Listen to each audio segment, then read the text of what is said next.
In 1996, the CIA set up a specialist unit to investigate a relatively unknown but extremely wealthy Saudi billionaire.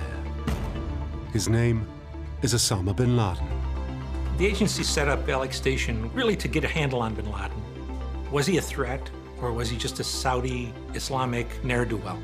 A man with an enormous amount of money who threw that money at any cause that labeled itself Islamic. Mike Scheuer is a vocal and controversial critic of the US government's handling of the hunt for bin Laden. Until he was replaced in 1999, he was the first chief of Alex Station. He resigned from the agency in 2004.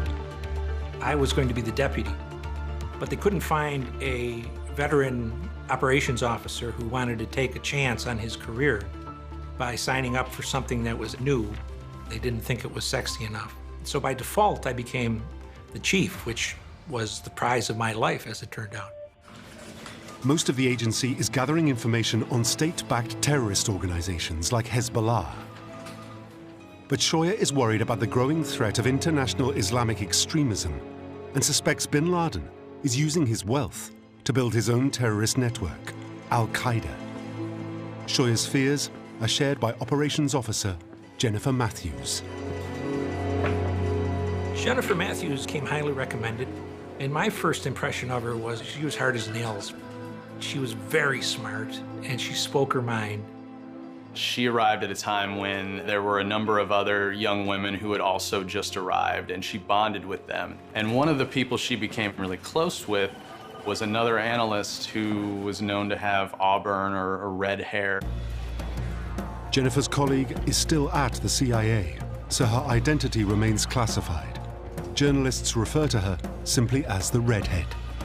The Redhead and Jen Matthews were sort of the engines of Alex Station. I mean, they kind of stuck together in this boys' world that was the CIA. There were a lot of men who didn't want women in operational jobs, which is the actual thing that most people are familiar with, spying. Susan Hasler is a former CIA counterterrorism analyst. There were the old boys who still very much didn't like women playing in their sandbox. The Langley alpha males may scoff at the female-dominated unit, but Scheuer has no doubt about their aptitude for the job. Jennifer was surrounded by a group of women. They approached this problem of Osama bin Laden and the Al-Qaeda organization with a deadliness and really a ruthlessness that become them very much. They were a combination of the feminine and the warrior, and I thought they were a magnificent bunch. Over the next 12 months, intel gathered by the women in Alex Station confirmed Scheuer's suspicions that bin Laden is more than a source of funding. He is planning a nuclear attack. We knew by late 96, early 97, that bin Laden is a threat in the nuclear sense of a homemade nuclear bomb or something that he would get off the shelf from the former Soviet Union's arsenal. And so we had to find a way to deliver him to justice. But when Alex Station takes its suspicions to the US military, it is met with a wall of indifference. The military was not interested. The Pentagon didn't regard him as a threat. Chairman of the Joint Chiefs of Staff, General Shelton, said he wasn't going to send his people after warriors who trained on swing sets and trampolines and stuff. He didn't take them seriously. If the military would not act, Alex Station would. When it learns that bin Laden is in Afghanistan, it decides to make a move. The agency, for better or worse, had supported the Afghan Mujahideen for 12 years. We knew the country cold. We had a tremendous stock of assets in the country that we had used against the Soviets. During the 1980s, the agency worked closely with the Afghans in their war against Soviet Russia. Now it plans to use these contacts to snatch bin Laden at his new home in a place called Tarnak Farm. We knew approximately when he would be leaving there in the morning and when he would be coming back at night. The plan had been approved in the Central Intelligence Agency from top to bottom. And so we had all the makings of an operation that could probably have a good chance of either kidnapping or easily killing him. But after all the meticulous planning, the operation is cancelled. CIA Director George Tenet decided the likelihood of collateral damage outweighed a slim chance of success. Inevitably, Shoya has a different assessment. They were all afraid of being blamed by the media for killing some civilians or for, a botched operation. And I always argued I would rather be condemned for trying than for a cowardly failure to risk my reputation for whatever it was worth. With hindsight, it's a decision that haunts everyone.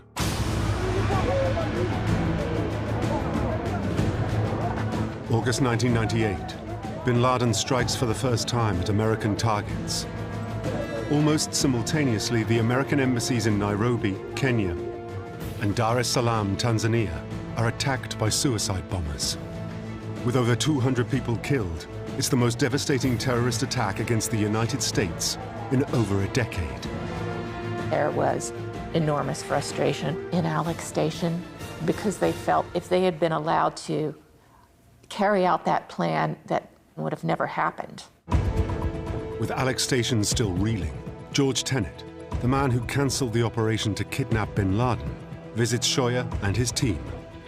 He came down to try to soothe things. He did his usual smarmy, we're all on the same team and we'll have another chance. But one of the team is too angry to listen. It was one of these morale-boosting things to go see the troops. And one of the women in Alex Station confronted him.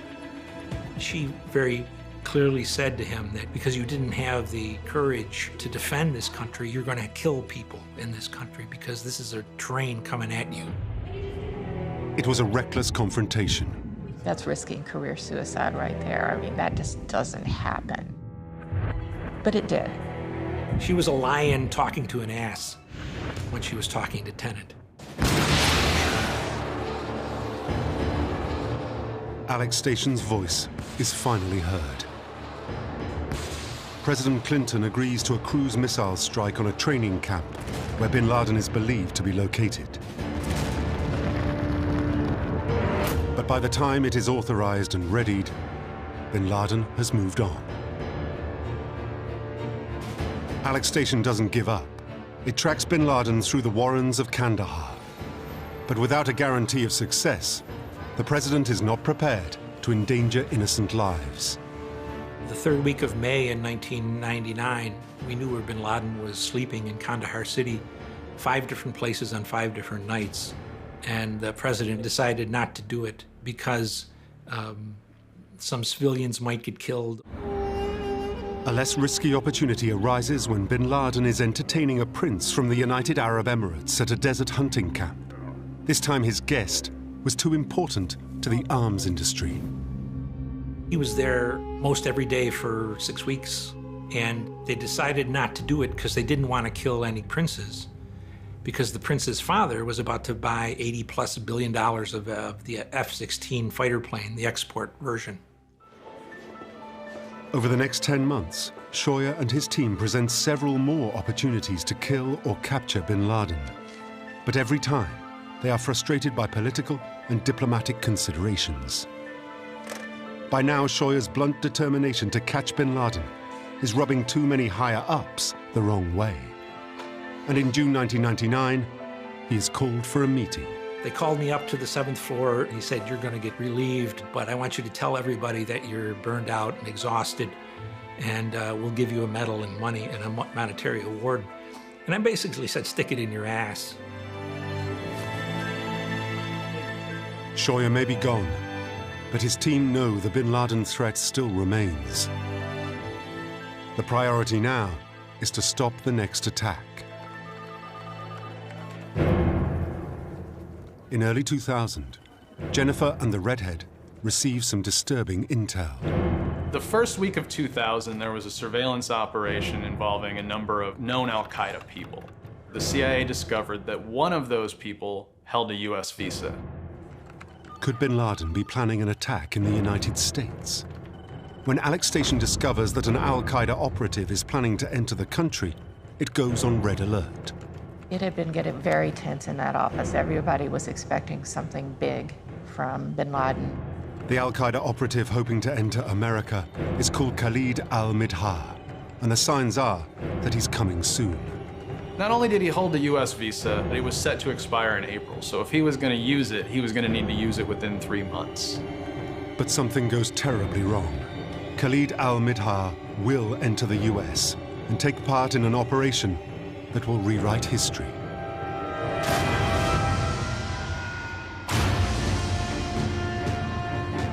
September the 11th, 2001. As a second plane crashes into the South Tower, there is a chilling realization among Langley's counterterrorism experts. This is the work of Al-Qaeda. The second I saw the second plane hit, watching it on the TV in my boss's office, that was immediate confirmation. This was the terrorist attack we'd really been waiting for.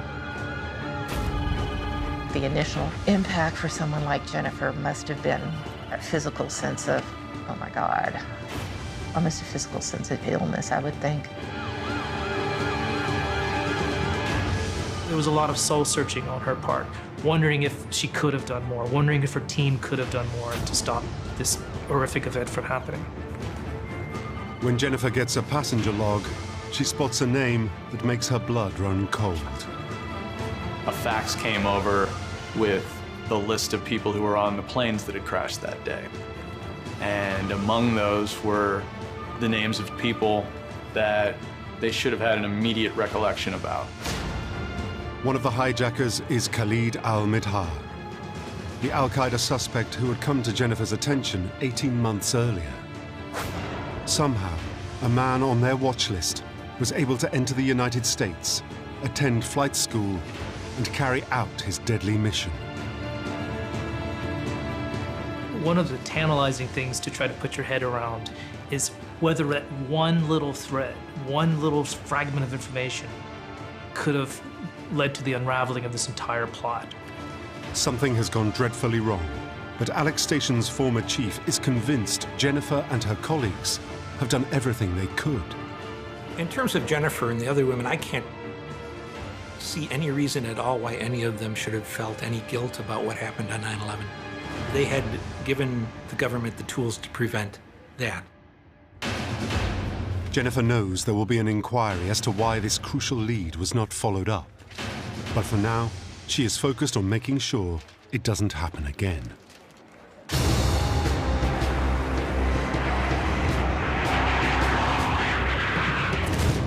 Afghanistan, Operation Enduring Freedom. America's war on terrorism begins. US Special Forces and its Afghan allies root out Al-Qaeda and their Taliban supporters. This time, Alex Station is leading the charge. Alex Station was considered this backwater office before 9/11. But 9/11 overnight changed that. And suddenly, the people like Jen Matthews, like the redhead who had been at the center of looking at Al-Qaeda, well, that was suddenly the most important issue for the American government. It was suddenly the most important issue for the world. And now, all these people who doubted them and scoffed at them, they were angling to get in that office and report to them. Within months, the push pays off, as intelligence reports suggest that they finally have bin Laden trapped in the mountains of Tora Bora. The clock is ticking. They have to raid the mountain strongholds before bin Laden disappears again. The guys they deployed were close to being positive they had bin Laden. With bin Laden in its sights, Alex Station is alarmed to hear that the US government is allowing its Afghan allies to take the lead in capturing him.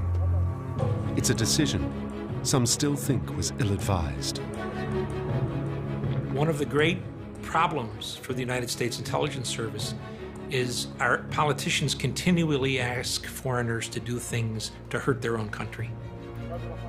We did the traces on the names of the Afghan commanders for our people who were in the field, and we found out that both of them had fought alongside of Osama bin Laden against the Soviets. They were very fond of him. It was in their interest to keep him alive and not allow the Americans to get him. After days of intense fighting, the local Afghan army unexpectedly declares a truce. During the lull, bin Laden slips away. We had military and intel people right there on site. And I talked to a number of them right after they got back, and they said, "You had him," and then boom, he got away. Worse news is to come. Intelligence suggests that bin Laden has slipped over the border into Pakistan. Pakistan is officially an ally of the United States, so sending American troops to find bin Laden is not an option. And hidden in tribal areas, tracking him is almost impossible. Over the years, his operational security had gotten tighter and tighter. He didn't use regular phones. He was extremely careful about sending out any sort of electronic trace of where he was.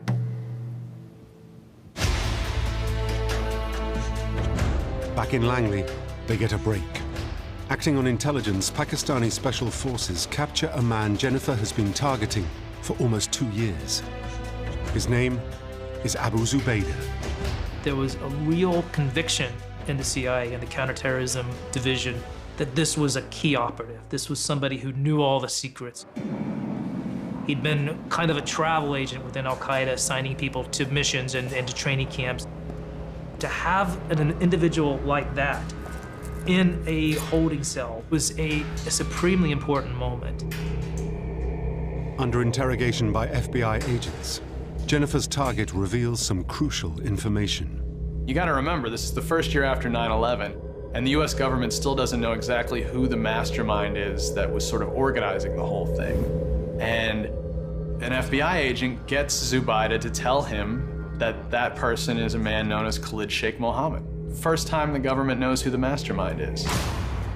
Investigators have long suspected that Khalid Sheikh Mohammed was behind a number of plots to attack the United States. But confirmation that he planned 9/11 is a major coup for Jennifer. She is convinced, however, Zubaydah knows more. Jennifer flies to Thailand to personally oversee his interrogation. She is about to take part in a CIA program that's shrouded in controversy.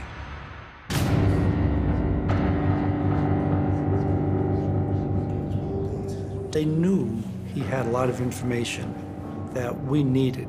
We couldn't let this information go. It wasn't something we can just sit and put him in a cell for months or years until he decided to talk.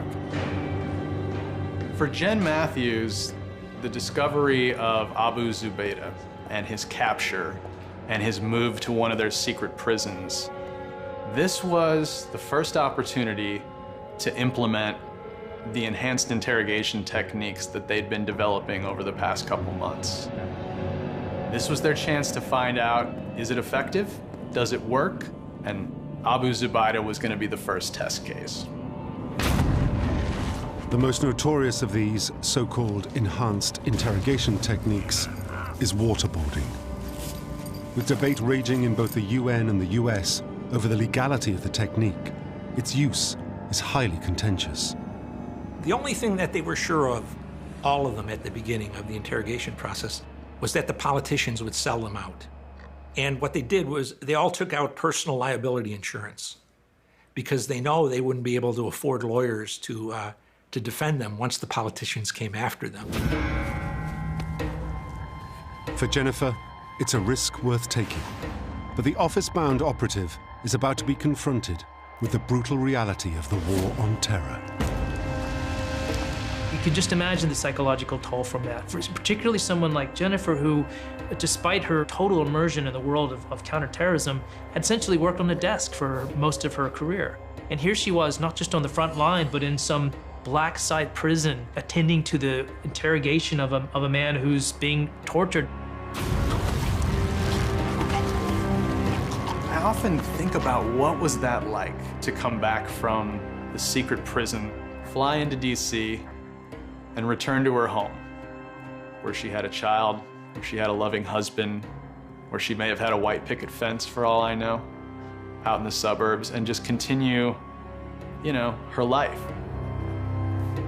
In Zero Dark 30, under torture, Zubaydah reveals bin Laden's link to the outside world. A courier who goes by the codename of Abu Ahmed al-Kuwaiti.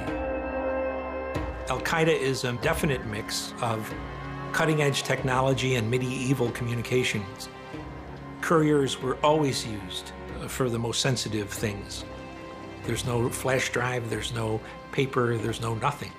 It's a very secure system. It was in the 1400s and it is today. In reality, the CIA find the name Abu Ahmed and a telephone number in Zubaydah's address book. If the team can find Ahmed, he could lead them to bin Laden. They start recording his conversations, but the calls abruptly stop amid rumors the courier has been killed. Alex Station is no nearer catching its man. Summer 2005. Jennifer Matthews is frustrated and demoralized. For almost a decade, she's worked tirelessly tracking bin Laden. But now an internal investigation is examining FBI claims that Jennifer and Alex Station made a mistake that led directly to 9/11. Jennifer and almost 50 of her colleagues are being held responsible for failing to inform the Bureau that an al-Qaeda operative was trying to gain access to the United States. It's a claim Alex Station vehemently denies. She felt wounded in the sense that she had been attacked and criticized personally for somehow being culpable. But I think as time went on, she saw 9/11 as part of her legacy, that whatever else she did, good or bad in the CIA, this is going to be part of her record. And I do think she was tormented and haunted by that prospect that more could have been done. I think it really affected her psychologically. Jennifer's backed by her superiors and no disciplinary action is taken. But the accusations still hurt, and news that Alex Station is being disbanded only adds to her pain. It was actually a very rough period to be at the CIA in Washington, so it may have been just a great time to get out of town and do something else. Jennifer is offered a new posting abroad as the CIA's liaison officer to British intelligence. Her part in the hunt for bin Laden appears to be over, but al-Qaeda will not be far away. On July the 7th, 2005, 4 men detonate bombs in London, killing 52 commuters and themselves. For Jennifer, it's a clear sign that although bin Laden is in hiding, his organization is far from finished. Alex Station developed a very close working relationship with the British. Jennifer went to London as a liaison, providing information. She was very respected and worked very long hours.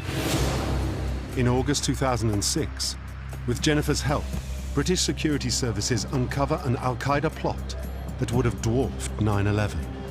There were plans for as many as 9 aircraft flying from the United Kingdom to the United States of America to be attacked, possibly by some form of liquid explosives. The plan was to bring the planes down over major American cities, spreading terror across the United States. Britain's airports have suffered a day of chaos and confusion, but better that, the police say, than the carnage the would-be bombers were planning. Put simply, this was intended to be mass murder on an unimaginable scale. This new plot made everyone's hair stand on edge in this country, in the United States. Jennifer has helped to thwart another 9/11, but she is far from satisfied. Even if a counterterrorist officer has been involved in the successful foiling of a plot, you're always looking at what else is out there. Maybe you rolled up part of a cell, but not the entire cell. Maybe we couldn't identify all the people who were in the plot. There's always something else out there.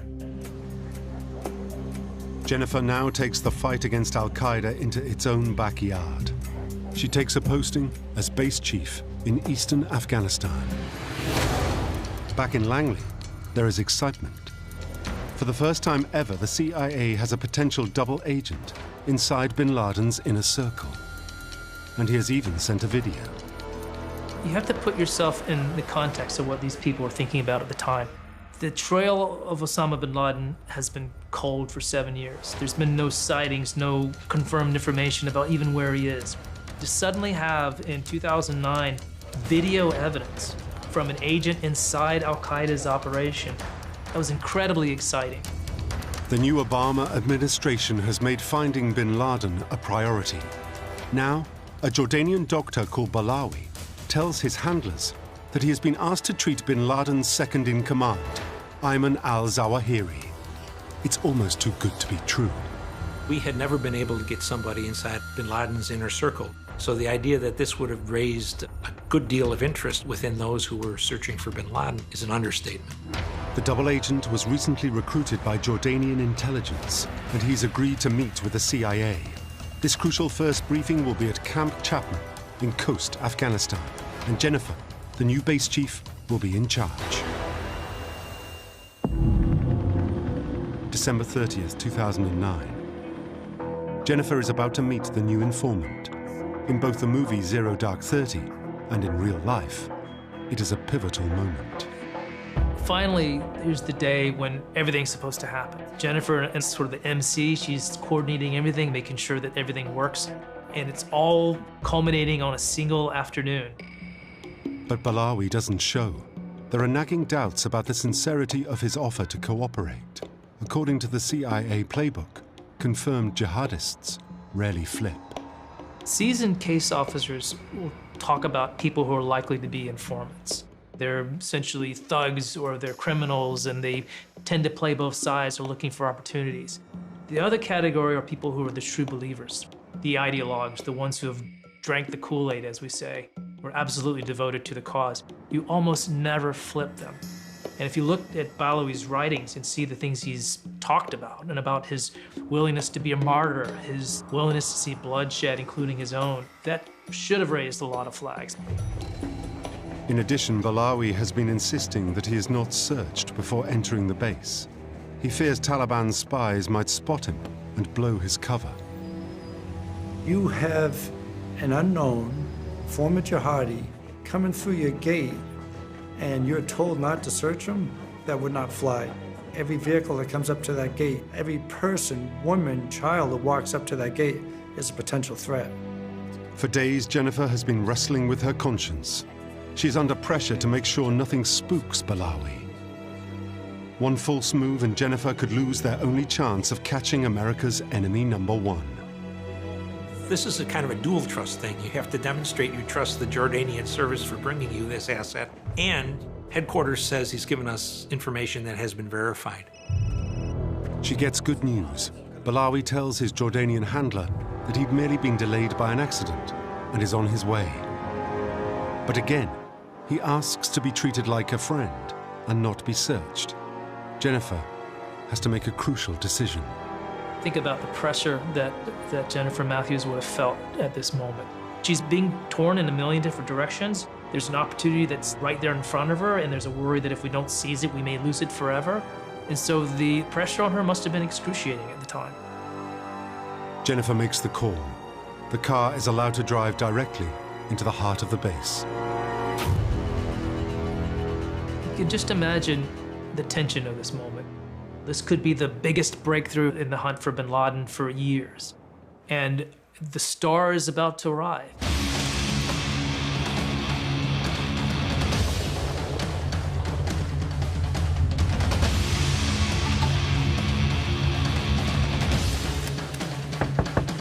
But as the vehicle pulls up, Jennifer senses that something isn't right. Balawi does something a little bit unexpected. Instead of getting out on the passenger side of the car to say hello, he gets out on the opposite side of the car. And as he's walking toward them, he begins to chant. Words in Arabic, God is great, Allahu Akbar. And this is the first clue that anyone has that this is not going to go well.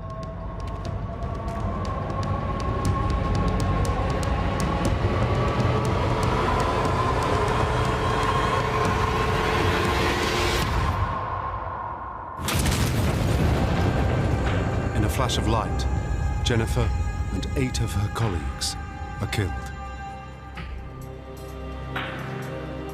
Langley is in a state of shock.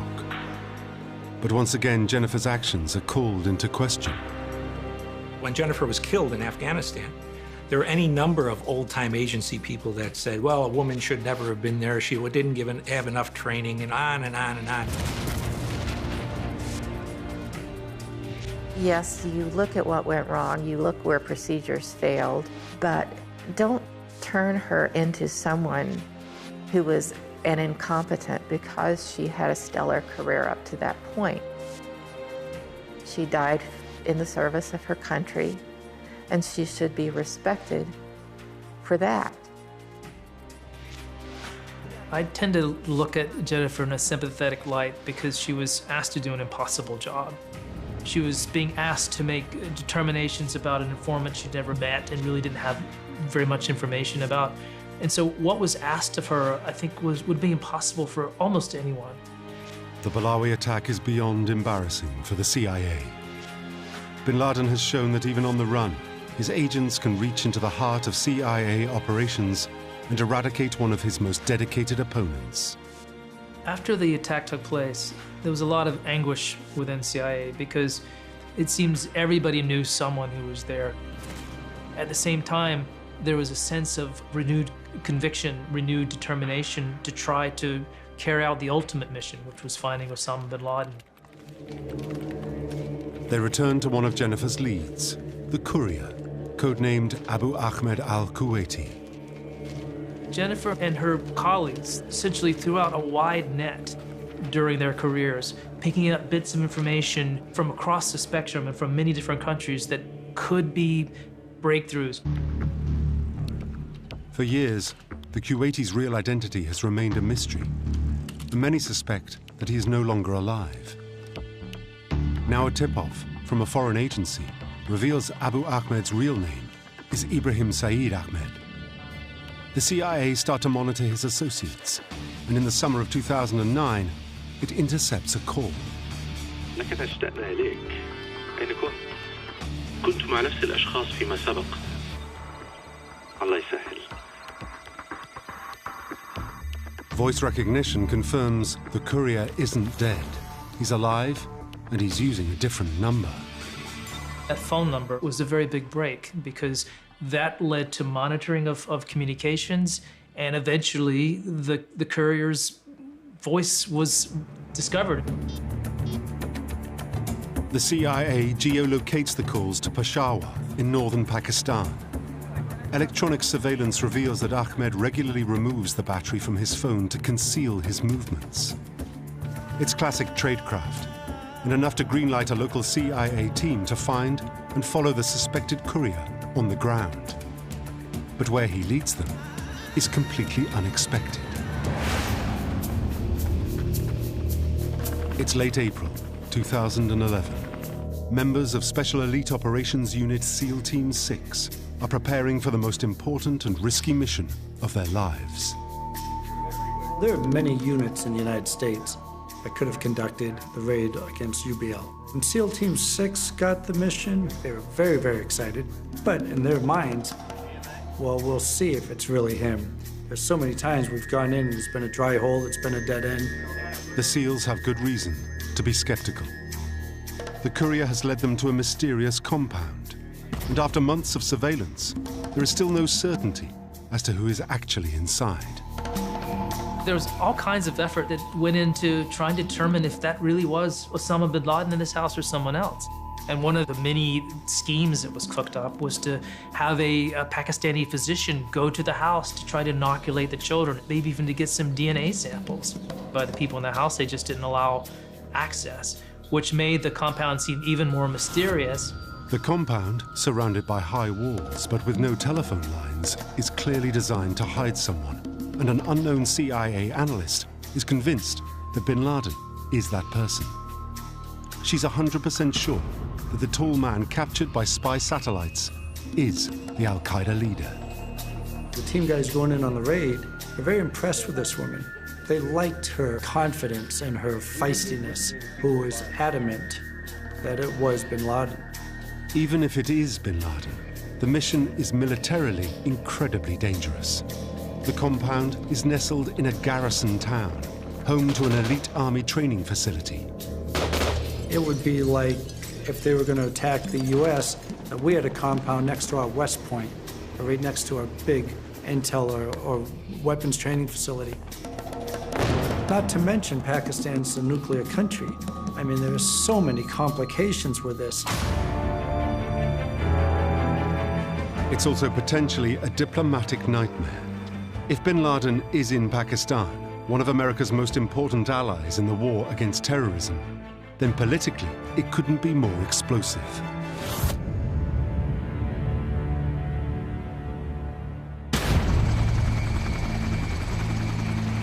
It's 0 dark 30, military speak for the early hours of the morning. Operation Neptune Spear is a go, but because officials fear that bin Laden could be tipped off, the Pakistani authorities have not been warned that the SEALs are on their way. People who went in on that raid wrote letters to their families saying, we're on a one-way mission, we're not going to make it out alive, we'll probably get hit by jets going into Pakistan on the way in or on the way out.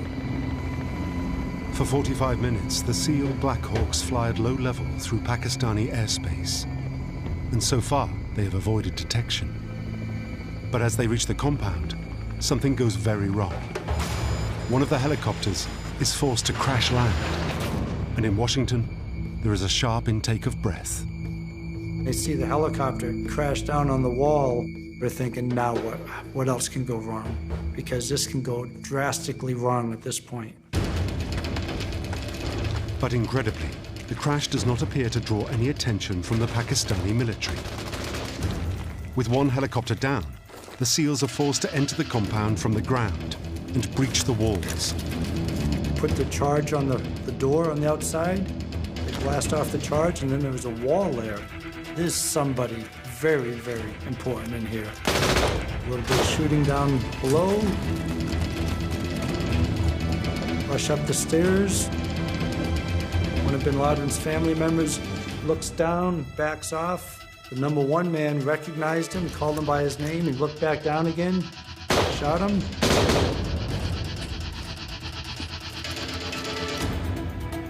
They rushed up. There were a bunch of women up there. The #1 man jumped on the woman. When the #2 man comes upstairs and he sees bin Laden, he did what he was trained to do. He shot bin Laden twice. Bin Laden fell, and the guys come rushing up the stairs, and they said, what happened up here? They said, we think this is him. We think we got him. Bin Laden's body is loaded onto the remaining Black Hawk.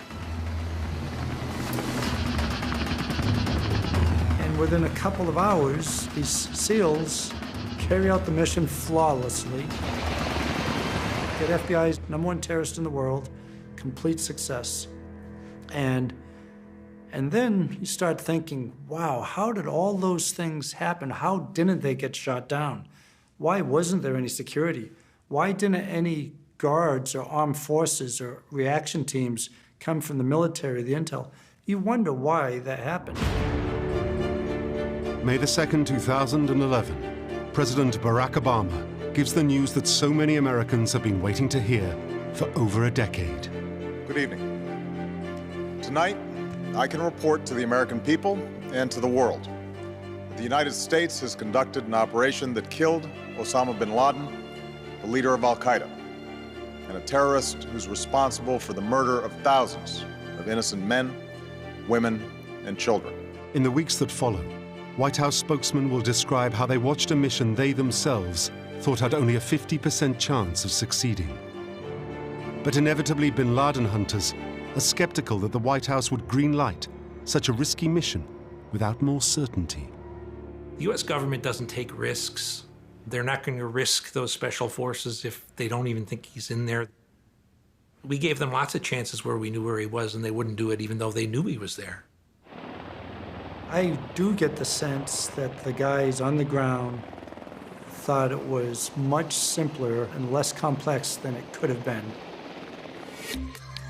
There wasn't any sniper fire, there weren't any booby traps, there really wasn't any resistance on the ground. One of the guys said it was like shooting paper targets. It wasn't difficult. The SEALs were on the ground for 45 minutes.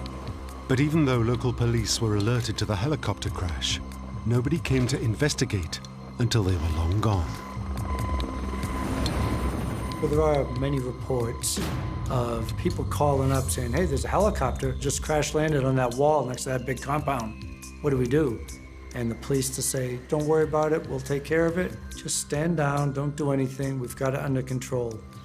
But that raises some questions. Why don't you worry about a helicopter crashing into this big, giant compound that's got walls 3 times bigger than any other building? I would not be surprised if, in the future, we find out more details maybe finding out an arrangement perhaps Pakistan had with the U.S., and perhaps they knew where he was. They were supporting him. The Pakistani government was conflicted. The US was an ally, but there were powerful factions within their country who supported bin Laden. If they knew about the raid, they needed plausible deniability. We should have known that for them it was a bridge too far for them to ever turn him over to us. This was the main national interest of the Pakistanis. Don't let us get caught turning over the hero of Islam to the Americans. Simple. Exactly how bin Laden found sanctuary for so many years, just a stone's throw from Pakistan's security forces, is still politically very sensitive. And so are the disputed facts as to how bin Laden was really found.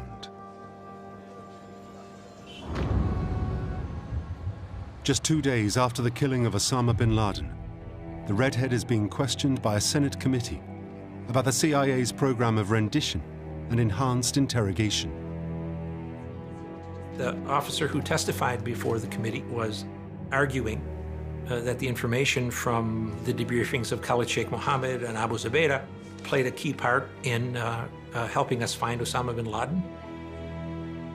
The senators do not agree.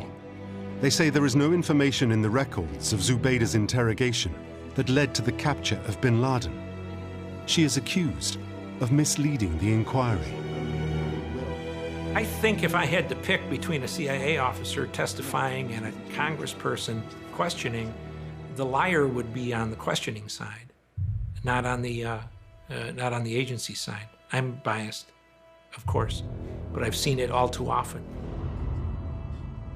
The Senate committee argued that it was detective work that led to bin Laden. Crucially, the discovery of his courier's name and number in Zubaydah's address book. His phone number that had been sitting there in the archives ultimately became vital. Somewhere out there, after all that diligent digging, was that one piece of information, that one clue that was going to lead to a resolution of this search. And that painstaking work was done by Jennifer Matthews. Jennifer doesn't really get her due. She really embodies the CIA's search for bin Laden almost more than any other single character, because she was there at the very beginning when people in this country had never heard of Osama bin Laden, never heard of Al-Qaeda. And ultimately she pays with her own life for her aggressive quest to find Osama bin Laden. So in many ways, she really is a driving force behind this search for Osama bin Laden. I don't think any movie could really do it justice.